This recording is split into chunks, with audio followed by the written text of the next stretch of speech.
Welcome to the Dark Zone, an adventure racing podcast. I think, as we've gotten older, you quit worrying about all the what ifs. Well, what if I look dumb? What if I finish last? What if? And I think the joy of it outweighs it. I think as we've gotten older and you just kind of get past some of that when you just start stepping out and trying. Well, for me, the action is the juice. I'm in. I need you, brother. Please, Sensei, please. Courage, Bob. Courage. That's it. Courage. Yeah. Yes. Thank you. Hey, thank you, Sensei. Thank you, Sensei. Thank you. Say the word, Chef.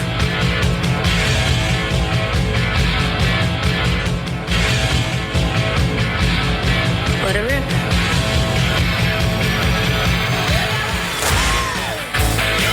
8 kids, 4 teams, 1 shot at a junior world championship. The USARA youth national teams are heading to Canada to represent the United States at the Junior Adventure Racing World Championships. And they need our help, the community's help getting there. These are young athletes doing what we did when we started, balancing school and training, learning to navigate, learning to suffer a little, learning what a real team actually means.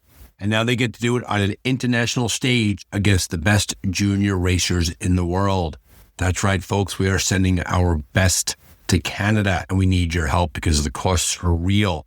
Registration, food, travel, accommodations. For young athletes and their families, those costs add up fast. The adventure racing community helped to build these racers. We built these kids, and we want to help them get to the start line. The link to support them is in the show notes. Whatever you could do makes a difference. Help to send our racers to Canada, and best of luck to everybody. The Adventure Racing Kids Summer Camp runs out of the Macedon Resort in Virginia this coming summer, 2026. Ages 9 to 16 years old, 1 week. Mountain biking, hiking, whitewater rafting on the Shenandoah, team challenges, campfires, and actual adventure racing concepts baked into each and every day. This is not a babysitting week with a ropes course. Nope. Grit Adventures, we know Grit. They do a great job. They run this program with intention, building resilience, teaching kids how to suffer a little bit and come out on the other side, and giving them teammates they'll remember. Hand a child a compass, let them figure it out, watch what happens. That's the whole idea for a whole week. Water park access, all meals included, tent camping on the property. The link is in the show notes, and if your child is ready, the Adventure Racing Kids Summer Camp would love to have them. Dark Zone listeners could use code DARKZONE when they register for a $100 discount. Welcome to the Dark Zone Adventure Racing Podcast. This is your host, Brian Gatens.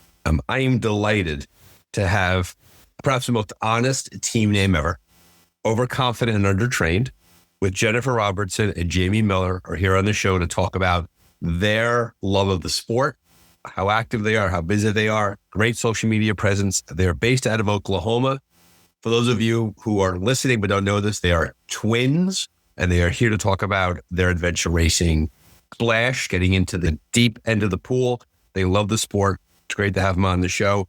So Jennifer and Jamie, welcome to the Dark Zone. Thanks for being here. Thank you so much for this opportunity. When I contacted the two of you, I could almost feel you through the email with each other and be like, wait, he wants to talk to us. I could feel that vibe, and you're nodding your head as we talk about that.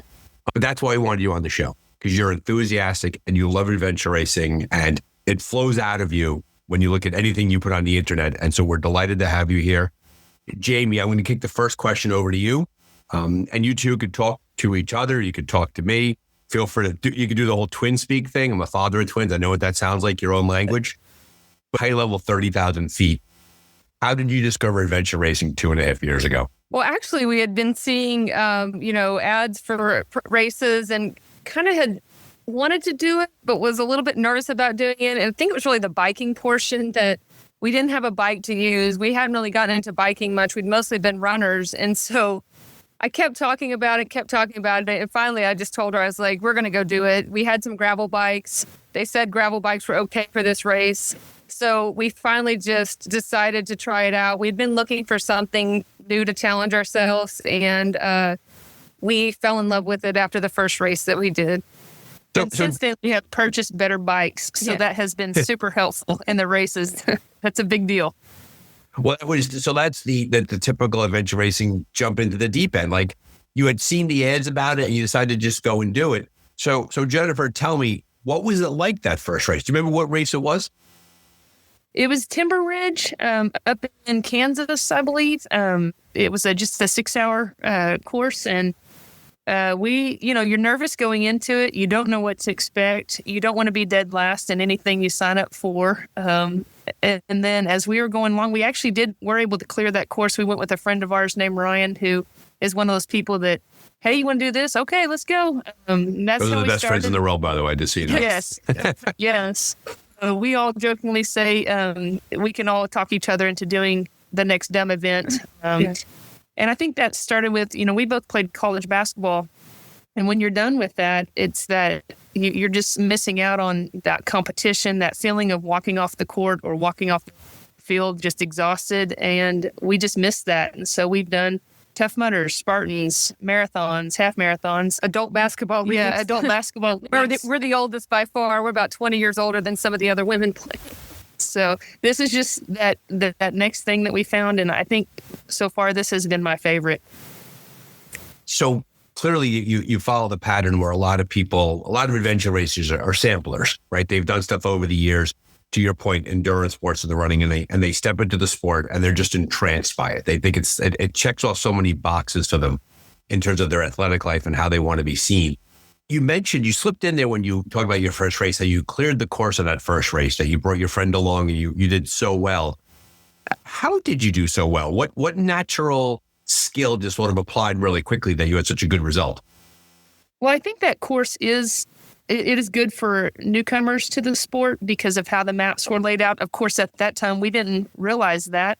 And actually, when we finished, the storms were coming in that day, and almost everybody was gone by the time we finished. So we thought we were dead last. We thought we had, everybody had already cleaned up and gone, and we didn't realize until afterwards that not everybody clears the course. We didn't know that. We just thought you're supposed to do that. So then that set the bar really high for ourselves. So our next race, we were kind of disappointed in ourselves. But then we came to find out that it was probably more normal for probably the middle of the pack people to not clear a course. So we learned that the hard and frustrating way.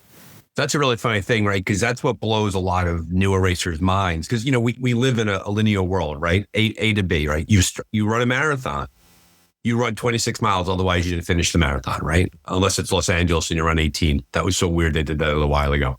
But we're used to that linear A to Z world. And the idea that you make these decisions on the course impacting optional versus mandatory checkpoints, it kind of messes with your athletic brains a little bit.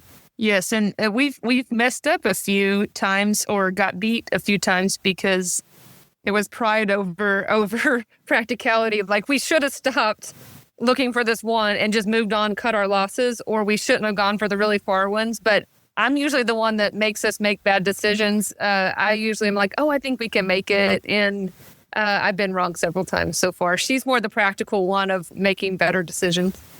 But we've learned from every race. So we've learned from every race, and we try not to make that same bad decision.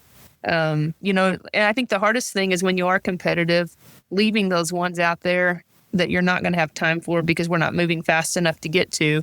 That's a hard thing to do. But I think overall we have seen the benefit of that. You paraphrased a great quote that was said to me one time by Eric Carvalho, who does pack rafting adventures, and he's a strong adventure racer. He says that it's not about error avoidance, it's about error correction, right? That when you're going quickly. And then Alex Provost, who's a champion adventure racer out of Canada, he was on the show one time and he talked about the idea that the team that wins is a team that makes the least amount of mistakes. Not that they don't make mistakes, but the least amount of mistakes. And that happens. So clearly you've internalized that as part of your ethic. And then you have the natural tension where you have to work it out between yourselves, practicality over pride, and you have to navigate that. Yes. The teammate dynamic is very often a big topic of conversation in races and on the dark zone. You have the added dynamic of not only being sisters, but also being twin sisters and putting all that together. So you're like a super user example of that in-race team navigation. How do you do it? What's the secret sauce for how you do that and you're able to continue racing successfully? I think one is we just naturally get along pretty well. So we've only had a few, probably tiffs, I would say, and it's usually on the canoe or kayak. If I had to pick one part of the race that has happened. So otherwise, we usually get along pretty well, and we've kind of fallen into our roles. So Jennifer has become more of the navigator, and so she keeps the map in her hand the whole time, and I'm more of the social media. I'm recording stuff all the time, trying to get video for our footage for our summary video, and then I'm usually the rabbit. Even though I don't have the map in my hand and don't know where I'm going, I'm still ahead and trying to lead from the front. It's worked out well, though. Right. It's worked out well. So you value speed over your accuracy. You're moving. You're going forward. Yeah. Well, and if it's one of those things that's a down and back thing, and we're within the range that we need to stay, I'll stay there and start looking at the map if we're within range, and she'll hustle and go grab it. She's naturally faster than me on anything running wise that we do, so she's typically the one that has to sprint out and get it. Yeah, a common strategy that some teams use, which teams of mine have used, is that the navigator will live in 3 colors: green, yellow, and red. Green is, listen, we're not near the checkpoint, just keep moving forward. Yellow is we're getting closer, and red is we're on top of it. It has to be here, start looking. And that's where teams spread out a little bit. They move around, they canvas an area. And clearly you two have that dynamic built in there. So if you're the navigator, how well did you take to that? Because that's very often the steepest learning curve for a lot of newer racers. Did it come to you naturally, or did you have to work on it? I think everybody navigates a little differently. So I think just learning that, when we're with other people, sometimes I feel like I don't know anything, but obviously we have figured out enough to get ourselves around. And then every time we are racing with people, we have no problem asking people questions and just saying, just asking them, picking their brain, well, how did you determine, whatever. If we have time, then we have that conversation. We just have kind of learned it as we've gone along, I think, a little bit at each time. Sometimes we feel like we kind of stumbled into a checkpoint, so we can get ourselves in the right area. And so sometimes we surprise ourselves that we got there. But really, I always am trying to re-encourage her, you're getting us to the right spot. So even when she doesn't feel certain, I'm trust your gut. Because I feel like she just has that natural instinct or that natural gut to find where she's supposed to be, even though maybe directionally she didn't get there like other people did. So it sounds like there's a strong sense of spatial awareness, having a sense of where you are in the map. And it's a fascinating thing. And cognitively, it's so important. And we hear it time and time again when they do studies of people who get older with dementia and Alzheimer's, is that the cognitive load of holding a 2-dimensional map in your hand to navigate a 3-dimensional environment is just so healthy from a brain perspective. And you bring yourself back, and you clearly have a bit of an affinity for that. I did chuckle to myself when you mentioned how you'll talk to other teams. And adventure racing teams are great and they're fantastic. But I've been in a few races where the team's been yeah, we're moving. We're not chatting here. We're going. Yeah. We're going to blow right by you. Yeah. Yeah. Usually, I was going to say the racing community is very good about they'll try to answer your questions, but you better be moving as you're asking. So usually as we're walking along, I may just ask questions along the way, but most people are very helpful. In the situations we've been in the races we've been in. I think it's where you are too in terms of the pack itself. You can always tell the teams are at the end that are moving quickly. The teams that are floated just making their way through the course. It's uncommon to say, hey, listen, I think we're here. What do you think? Because otherwise the other team might benefit from the conversation also, right? It's not just you. Yes. They need the affirmation too. So clearly, so with the adult basketball and with the athleticism, it sounds like you brought a pretty strong athletic base to the sport. There really wasn't a whole lot of, you were able to hold your own in these races, right? And so you took care of that. Yeah. Then you had the navigation. We're primarily runners. Yes, we're primarily runners. And so the biking and canoeing, we honestly do not do a whole lot outside of the races themselves. We're overconfident and undertrained. Yes. We're definitely overconfident and undertrained so we run longer, and that helps with the stamina part of it. But then the idea of actually transitioning to the paddle, and you mentioned it was a frustration point for you, Jamie. And then the cycling, you had bicycles that you bring your gravel bikes to. Clearly, you're growing into those other 2 disciplines over the time as it goes. I think the undertraining part is getting less and less the more and more you race, right? The overconfidence will never go away, but the undertraining gets caught up a little bit. How did you navigate in the beginning when you picked, you had the aerobic base, you had the navigation scale? Clearly the cycling and the paddling is a challenge. What about the fueling yourself and the foods? Did you bring any experience to that, or did you have to learn along the way about what you could eat, what you couldn't eat? Was that a thing for you to climb, or did just you take naturally to the nutritional part of the sport? No, I think we had to figure that out as we went because we had both done marathons and some longer distance things, but those are 4.5 hours maybe at the most. And so that's different fueling than being out there for a 12-hour race or 24-hour race. And so my problem is I don't want to slow down enough. And so I had to learn the hard way to take time to get fuel in and to carry the right things. And so we've kind of gradually found things that sit well in the stomach and keep us satisfied. And also like the electrolytes as well, just keeping those in range. So we've had to learn that along the way for sure. We've had a steep learning curve and some learning by mistakes. Yeah, I had some dehydration issues at a couple of different races. So I was the weak link for sure in those. But to give Jamie credit, she was pretty supportive along the way. I think there was one race we had to drop out of because I couldn't walk 15 feet without having to lay back down just because of dehydration. And she didn't shame me, so that was good. Well, the fact that you could talk about it out loud on the show says something, right? That you put it into a proper part of your life there. And the 15 feet and lay down, and we've all been there, right? We have all overstated it. I've been taught that very often the first thing that betrays you in a race is your stomach, right? You have to fuel yourself, feed yourself, and then the muscles go and then the brain goes, right? And so you learn that the hard way. So what are your go-to race foods? What will we absolutely find in your pack? Paydays have been really good. I like the salty sweet.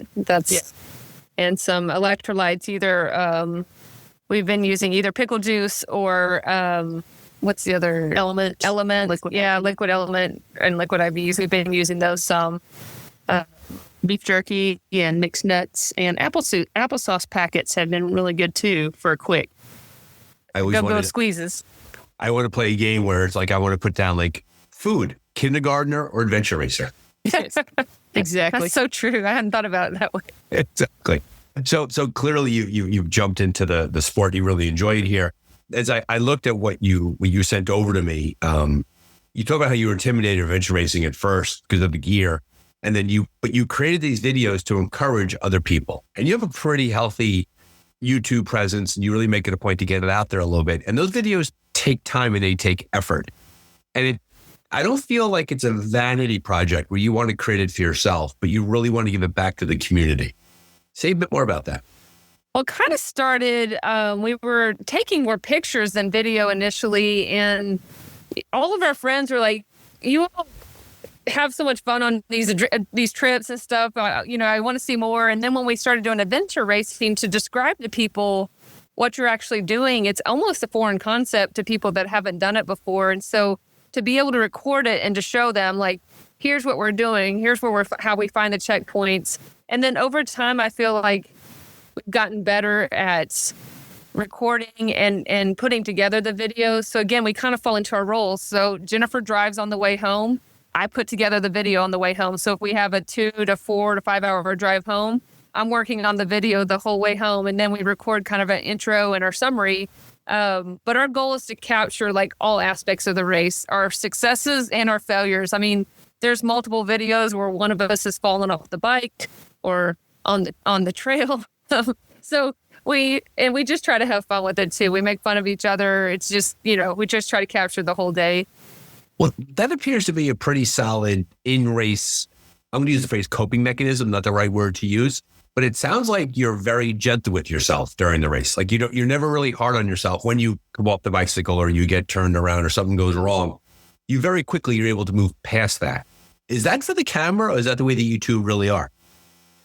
No, if you're not making fun of each other, what fun is it? We're pretty much like that. We get irritated with ourselves at first, and then it's like either laugh or cry. You either get up and move on or sit there and stop. And so we've always had that mentality. You move on, you push through, and joking and humor is our coping mechanism. So that's the way to keep us going. And I would say if I had been doing this maybe in my younger years, probably would have push and not found as much of the joy in it. But I think, now we're in our mid 40s and, I think now, yes, my competitive side is still there. I want to do really well, but I also want to enjoy my time out there. And so that's why we take the time. We always laugh because at checkpoint we're like, oh man, I hit the wrong button. I didn't record. I got to do it again. So like sometimes I feel like we take longer in the race because we're trying to capture the moment, or we see like an animal, like we've seen deer out on the course and stuff. So we stop and take video of that. So I feel like I'm trying to the balance of being competitive, but also enjoying my time out there. By the time this episode drops, the one that will come out most likely in front of it will be Kevin Tucker, who's doing the 3-rock pay-your-runway adventure race in Pittsburgh. And in an interview that we did, he talked about Grant Killian, who was the race director for Untamed New England. And what Grant would say very often is that this is more of an adventure than it is a race. You, without realizing, have internalized that same attitude. And I think because of our competitive background, as you get older, we know that we're on the working mom's training schedule. She's a pharmacist and works at the hospital and teaches at OU College of Pharmacy. And I'm a middle school principal. We both spend a lot of time at work, so we don't get all the training time that we'd like. So therefore, we're not as fast or as competitive. But our goal is to go out and push ourselves and get better. I don't know that we can always compete with other teams, but we can compete with ourselves, try to make good decisions, try to clear as much of the course as possible, and be happy with where we are athletically and in our adventures.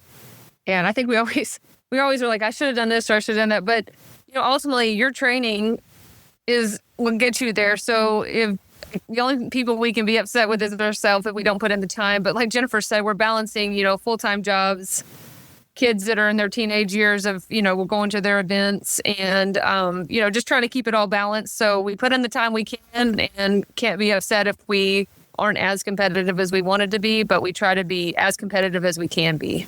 Well, I appreciate you, Jennifer, by bringing that up because you beat me to it. I always like to start with the conversation about the adventure racing itself and then talking about what people do and then branching out and how this fits into the larger picture of your life.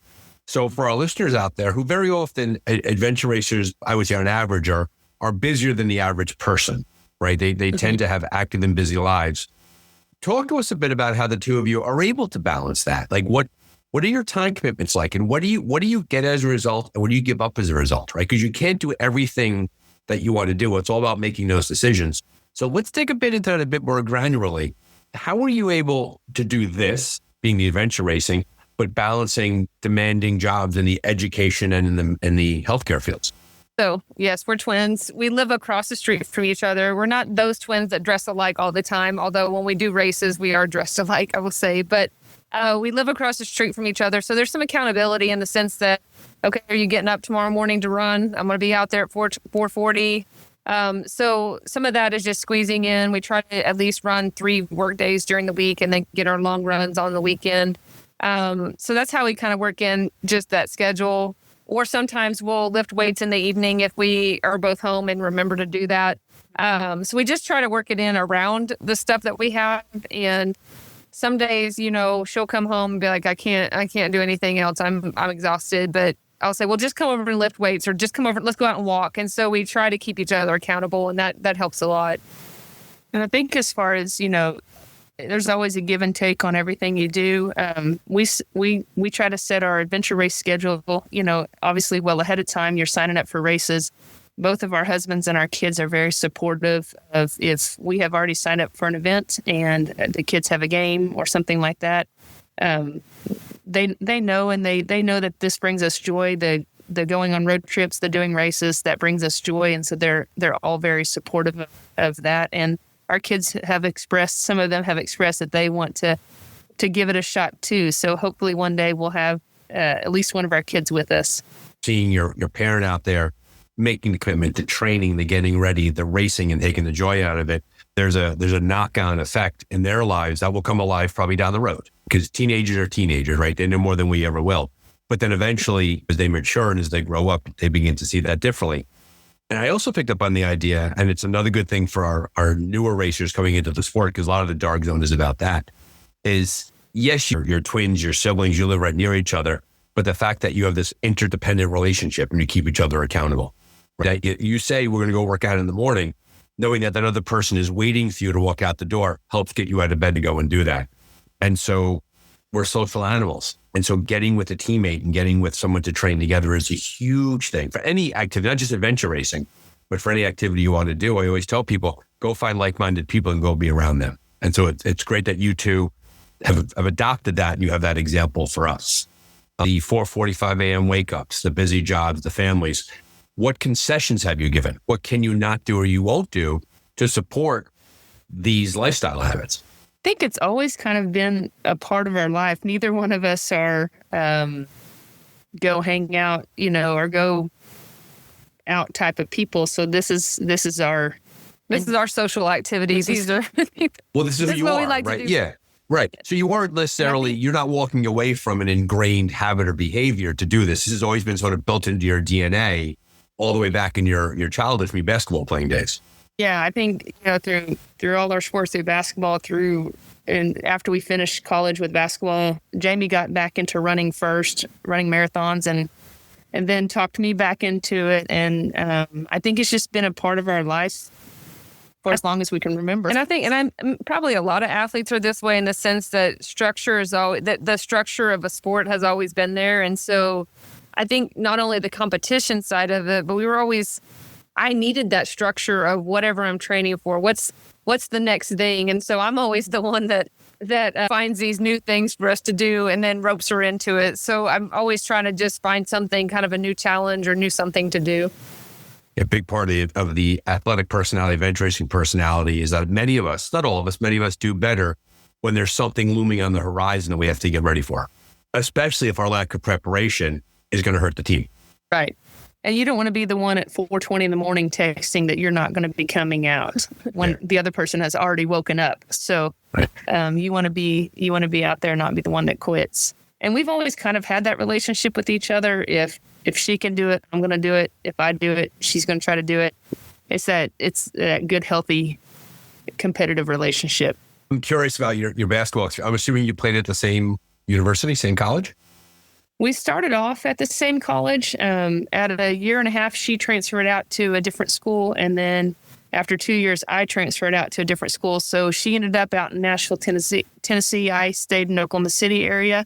The hardest thing we ever did in our life was go the separate ways, but probably the best thing that we ever did for ourselves. For our own growth as individuals. I don't know that we would have grown as much as individuals if we had not done that.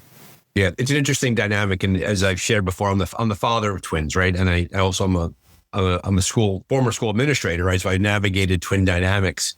When you were, just out of curiosity, when you were at school growing up together, were you in the same classes or were you in different classes through school?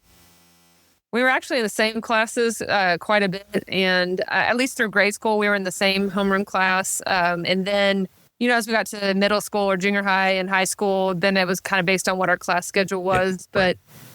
People always ask us if we intentionally tried to trick people. And I was like, we never really had to try that hard. We just did. I mean, people were just confused anyway. So we never really pulled the tricks or the pranks.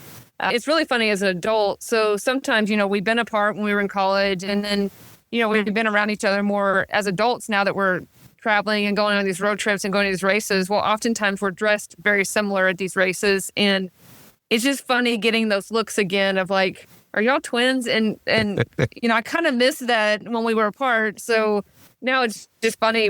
We get it all the time when we're traveling together. When I was a teacher, we had identical twins who one was really, really good at math and one was really, really good at English. And they were caught taking each other's finals. Now, your statute of limitations is never over. Did that. I know you're, you're a middle school principal. So even if you did, please don't admit to it. But the idea that, that's sort of that twin dynamic. But then you went through the growth of being separate, right? And then by being separate from each other, it taught you the value of being together. And therefore that probably ultimately strengthened your relationship, even when you went your separate ways. Yes. Yes. Would you ever race on separate teams? I don't know. So I have told her she's faster. She's much faster than me. So I've told her if she ever has the opportunity, if like a team needs a female racer, she should go do it and I'll come and be support. So, but as far as racing against each other on separate teams, I don't know that we would ever do that. But if anybody ever needed a fourth person, I would volunteer her. I'd volunteer Jamie to do it. So I'd actually have to really get out and train. I like how you're like, I would volunteer her to do that. Oh, yeah, absolutely. She's much faster than me. Nobody wants me chugging along behind them. So. Well, I've seen your videos. You guys hold your own pretty well. As you look at your growth in the sport, right? And you come with a big athletic base. You've played at the college level. You've done a lot of things, marathons, longer than marathons. What do you find to be your adventure racing horizons? So primarily we have stayed in the 12-hour range recently. 12-hour races. Yeah, 12. I would say, yeah. Primarily, we have stayed in the 12-hour racing range. We do have a 24-hour that we've signed up for. We have attempted 2 24-hour ones, and I've been the limiting factor in those. I freely admit that. One of them was because of severe weather. We were literally in severe storms for 4 hours straight, like in the red of the storm. And low 50s. We learned a lesson to pack extra dry clothes. We did not have enough clothes with us, and it was pretty chilly, and we were just done. The other one was the dehydration situation. Gotcha. So we were signed up for another one as far as a duration of an event. We've mostly stayed locally as far as like just more local Kansas, Missouri, Texas races, just because those are drivable. So as part of our team Overconfident, Undertrained mantra is we also, leave right after work as early as we can. But Jennifer, as a middle school principal, always has some disaster that comes up on Friday. Always, of course, it's always at 3:30 on a Friday. That phone always rings, Jennifer. Respect you and I, the brotherhood here, right? Like when I was a principal, without fail, and I used to be like, "Don't you ring, don't you dare ring." Yes. I try to announce it to everybody in the office, all the staff in the office, I'm leaving at this time. And they do try to run interference for me so that we can get out the door at a somewhat reasonable time, because most of the time we don't get into wherever we're staying till after 9 o'clock, 9:30, 10. And you're getting up early the next morning to race. But it is what it is. And we roll with it. If we get in, we've gotten into races at 11 p.m. and then gotten up at 4:30 to finish the drive to get there. We just do what it takes to get there and get it done. But we both feel very accountable to our jobs too. You know, we both we've always been taught. We've always been raised by our parents and then by coaches. You're 100% effort in everything you do. So that applies to our jobs as well. So that is that constant balance. We hate taking off work, but sometimes you have to. You hate to leave a parent on the phone waiting to talk to you, but you just try to get it all done and then head out. So well that's the in my anecdotal understanding with adventure racers, a lot of adventure racers are people who are they're mission driven, they're goal driven, they're ethics driven, and clearly that comes out with the two of you. And I could completely sympathize with I got to get out of here by 3:30, 4 o'clock, and it's 5 o'clock, and you're like, and by 5 o'clock the traffic has showed up, and then you're eating something and you're sleeping in the parking lot at the race, and the next day the race is a disaster. Yeah, I could. A lot of people right now are nodding their heads at the podcast player as you're listening to this. But the thing is, but one thing feeds off the other, right? Because your attitude, your personality, the way you were raised, the expectations for you, that's a transferable attitude into adventure racing, right? Being fair to each other and all of that. Yeah. So it kind of like touches that piece of you that you don't always get in other sports too. Right. And I think that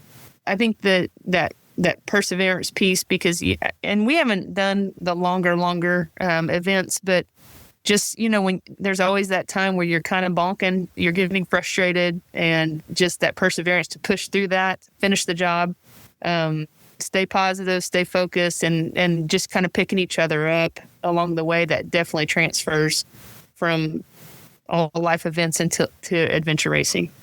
Digging back into the 24-hour adventures and how that went for you, I think it's important to unpack that a bit for the purpose of the audience. So you mentioned how the dehydration thing caught up with you. That was one of the events that got you during a race? Yes, for me.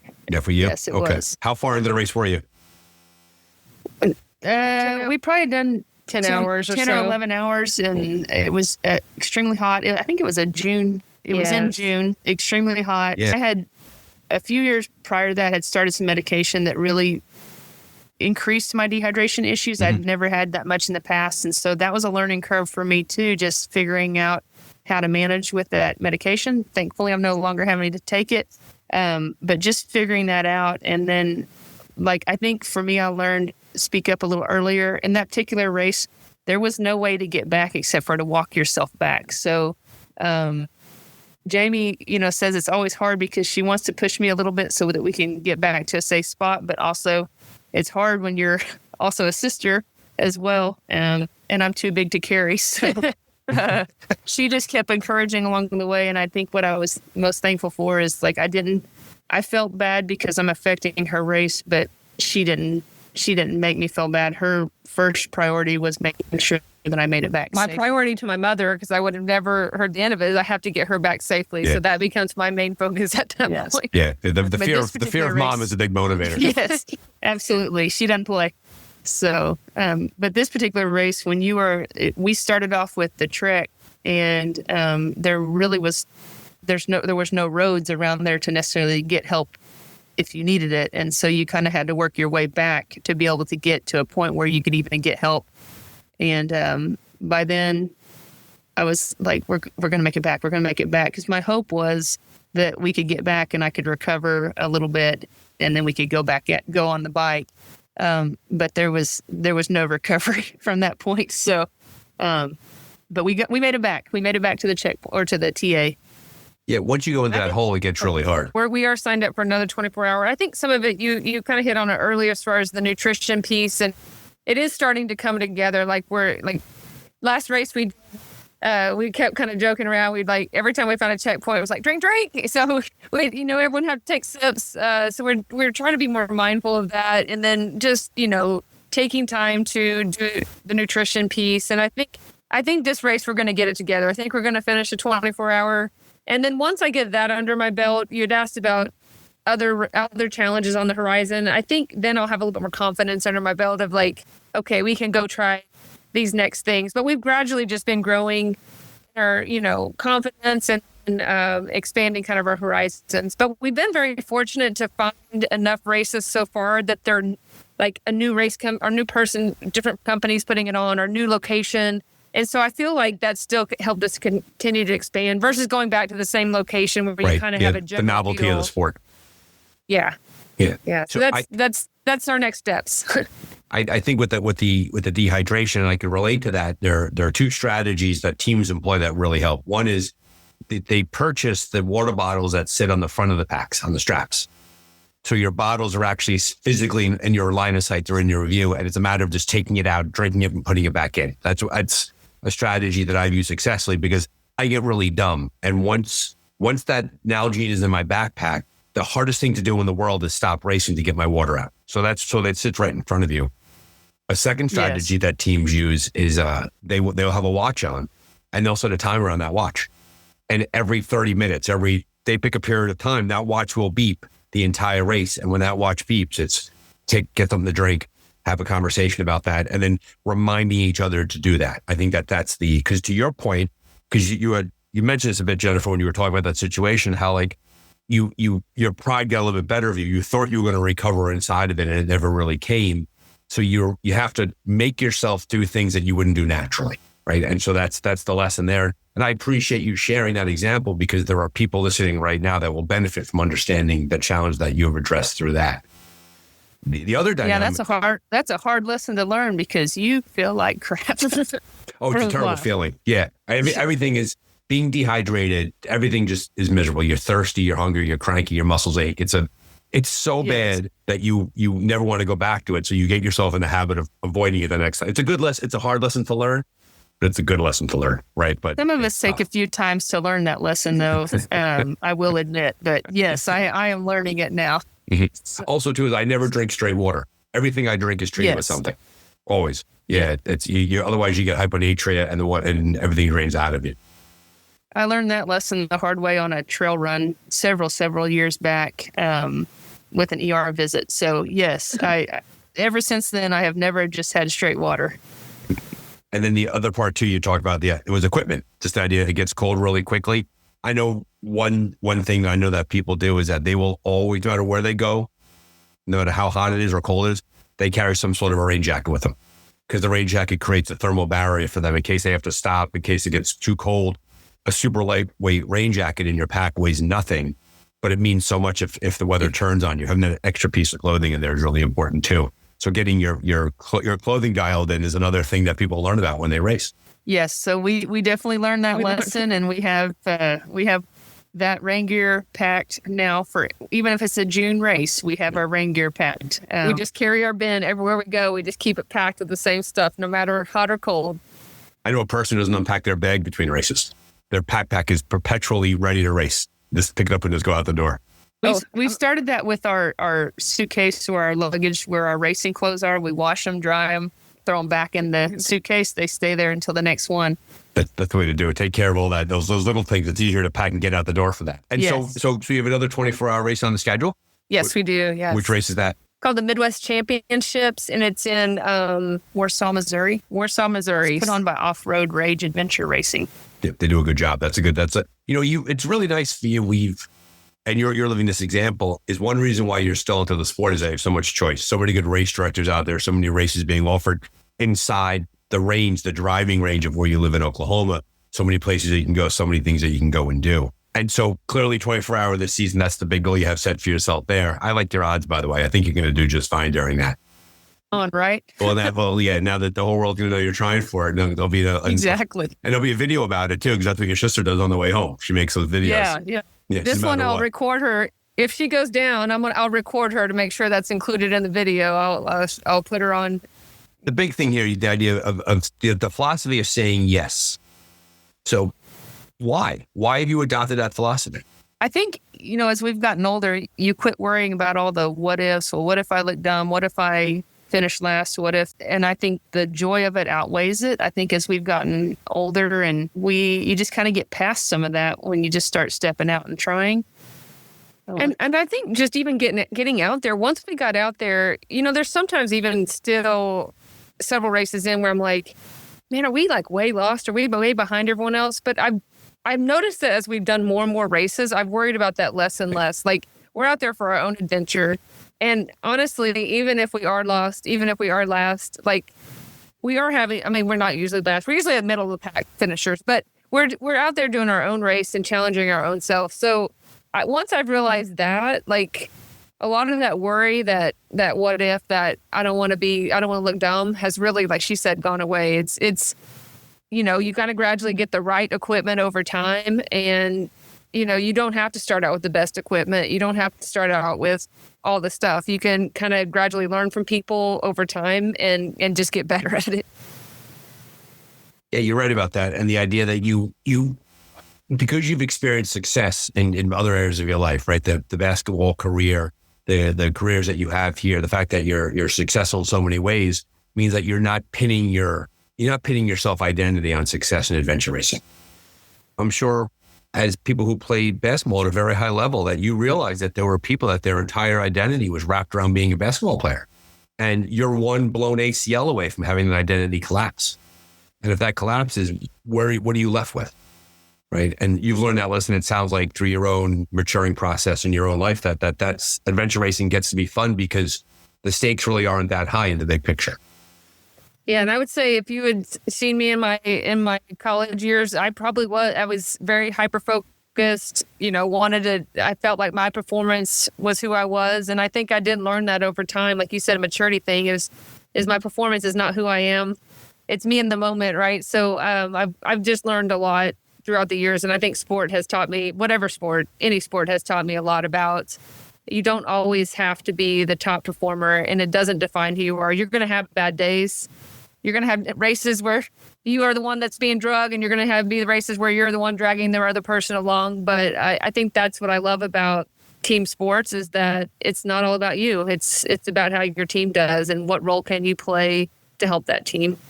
So Jennifer, on that note, in that conversation, as someone raising children, the two of you raising children, being active in those lives, how have you seen youth sports evolve over the years since you were involved at a youth level and how it is now? I'm always curious about that because you're generational, right? You did it as a younger person, and now you're in your 40s. You've seen that evolution over time. From a bigger picture spec away from adventure racing, how have you seen that landscape evolve? Especially you as a middle school principal, and also obviously, Jamie, you could dive into because you probably see yourself through your own roles. in a lot of ways, I don't like where sports has come, because I feel like there's a lot of things. Like, I feel like kids have to declare their sport at such an early age, and we were extremely late bloomers.